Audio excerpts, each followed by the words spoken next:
If there's one thing you need to know about Team OX, it's that we love and hate a pun. To be specific, Ellen loves them and the rest of us hate them. They're fundamental to the channel. To be fair, that is a classic. But it seems we're not the only ones who can't resist witty wordplay in our work, even if it hurts the people we're trying to entertain. Many game developers love to work puns into the rewards a game offers, so you'll be chilling out, playing some video games, when BAM! You're affronted by a punny achievement or trophy so tortured that it assaults your very soul. Here then are the pun-filled achievements so painful you'll need paracetamol. Beware spoilers for the following games and, of course, painful puns.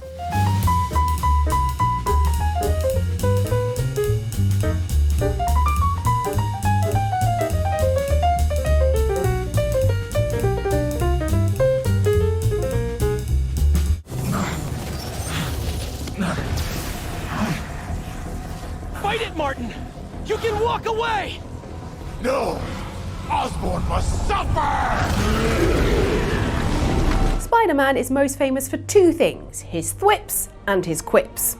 Yes, Peter Parker can't resist a one-liner or sassy retort, whether he's fighting one-on-one with a big bad or wailing on a whole bunch of enemies. The only way you guys could be less welcome is if you were collecting student loan payments! See, doesn't just save it for the big leagues. What a nice guy. With this in mind, it's no wonder that Marvel's Spider-Man had multiple jokey achievements. For example, beat electricity-loving Electro and floor-hating Flyer Vulture, and you'll get the trophy Grounded. Get it? Because you ground electricity and then you brought Vulture to the ground?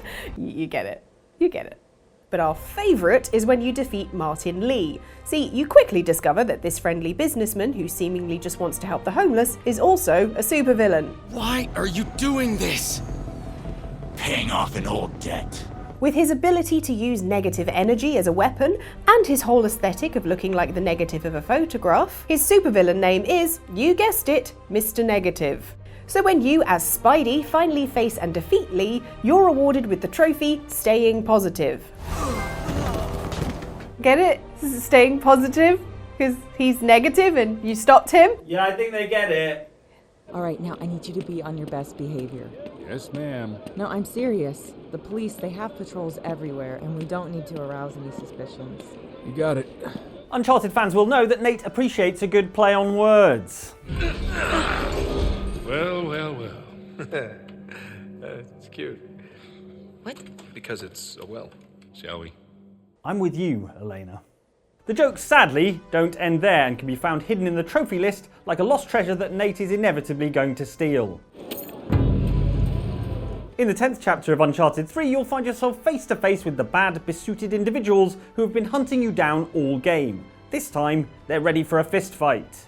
Hiya, boys. However, you can turn this into a fish fight. Stand Nathan next to one of the many fishmonger's stalls and press square as one of the dudes is about to hit you, and Nathan will perform a nice environmental takedown. That is, he will pick up a piece of marine merchandise and smack his attackers around the face with it, like this isn't a cinematic and serious narrative adventure, but some kind of rejected Monty Python sketch. Do this 3 times and you'll be awarded with the trophy, He's Gonna Need a Sturgeon. Yeah, I really don't think that their injuries are going to be solved with the addition of more sea creatures. It just sounds fishy to me. Oh god. Oh, that pun just slipped out. It's fine, I'll scale it back. I'll reel it in. What is happening to me?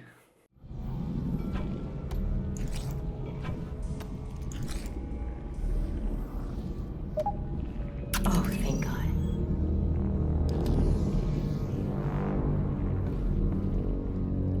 Sometimes it feels like 90% of playing games is just robbing dead people. See? It's such a run-of-the-mill occurrence in gaming that one wouldn't think that you'd be rewarded with any kind of achievement for doing it, let alone one that's a pun.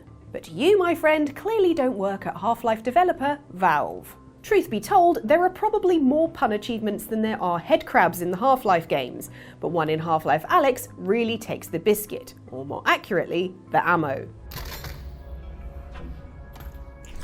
For example, there's this corpse blocking your way right near the start of the game. Eagle-eyed players may notice a nice clip of ammo in said corpse's pocket, and use their gravity gloves to get it out. Catch the clip, or in my case, drop it and then spend ages failing at VR until you eventually pick it up, and you'll be awarded the achievement, Dead Giveaway. Well, to be honest, I don't think you can legally say that rifling through someone's pockets can be classed as them doing a giveaway, but we appreciate the play on words nonetheless. And even if we didn't appreciate it, that wouldn't stop Valve, as even the living aren't safe from your grabby gravity gloves and Valve's playful puns. Loot one of the Combine soldiers while they're still standing and you'll get Combine Harvester, because you're harvesting from a Combine soldier. Oh boy, Valve, I love it, but do you think you might have a persistent pun problem? This next test involves the Aperture Science Aerial Faithplate. It was part of an initiative to investigate how well test subjects could solve problems when they were catapulted into space. Results were highly informative. They could not. Good luck. Valve has a persistent pun problem. It seems the Half-Life series is not the only Valve creation to spawn achievements so punny that even the Combine would report them for war crimes. The Portal games also feature achievements to make your eyes roll so far back into your head that a Half-Life Alyx player might mistake you for another lootable corpse. Sorry. One of the worst offenders can be found in Portal 2, and the best place to get it is in Chapter 2, Test Chamber 6.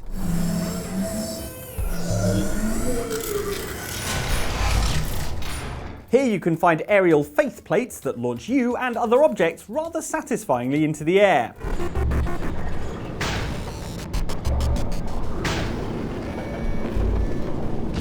If you get your hands on one of the cute little turrets and drop it on here, you get the achievement Turret Dactyl. Works better out loud than written down, but not much. Would you consider that joke to be rawsome? No, I would not! Thank you so much.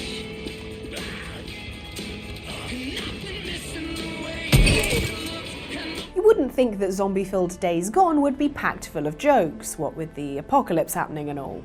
But developer Ben's studio isn't afraid to chuck in a chuckle amongst all the freakers, which is what they call zombies because I guess everyone has to have their own spin on it now.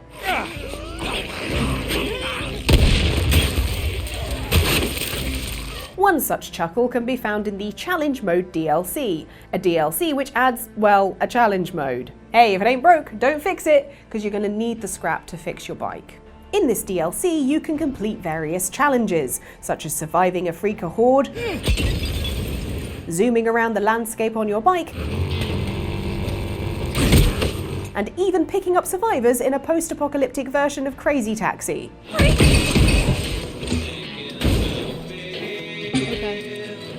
Getting enough points can earn you a biker jacket patch, and unlocking all 12, i.e. getting a bronze in all of the challenges, earns you the trophy, Gotta Patch 'em All.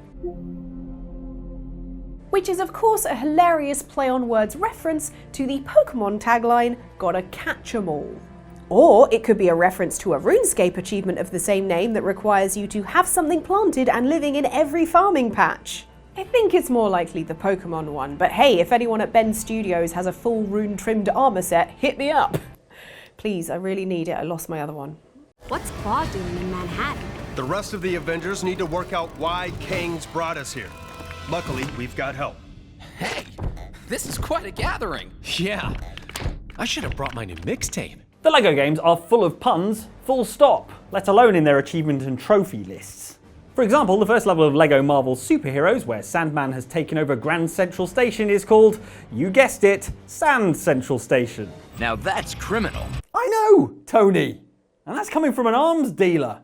Truly, this list could be made up entirely of LEGO games. However, one standout example of punnage can be achieved with a character that can dance. For example, Peter Quill, aka Star-Lord.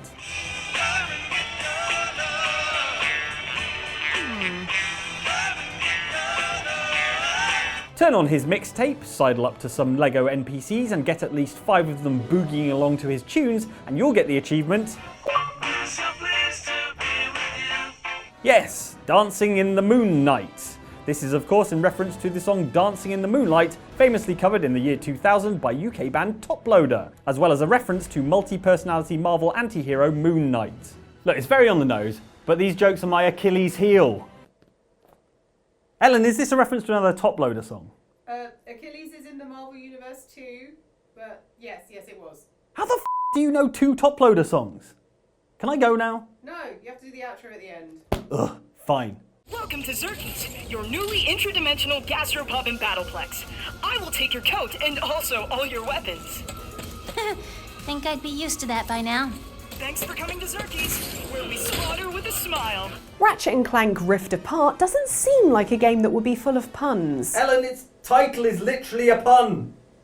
Oh yeah, clever. Oh my god. Well then, its title is warning enough that the trophy list of this game is probably going to be jammed with jokes. So if you don't like puns, you can't blame the game. Or us. We've been very clear on what the subject of this video is. This isn't a clickbait and switch. Boo! Boo! Boo! If you didn't like that joke, then you definitely best avoid collecting the CraiggerBears in Rift Apart. Because should you find them all, you'll be awarded the achievement Unbearably Awesome. Bear with me while I enjoy this pun. Oh.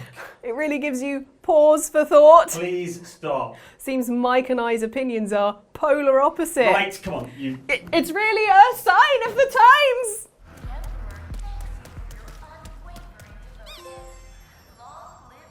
Thank you so much for watching this video. If you'd like to watch some more stuff, we've got a video up here from Outside Xtra, which is about super easy peasy achievements that are straightforward to get, and one down here about sarcastic achievements that will make you feel bad for getting them. Wait, I've got another one. It's pandemonium. Someone has to stop her.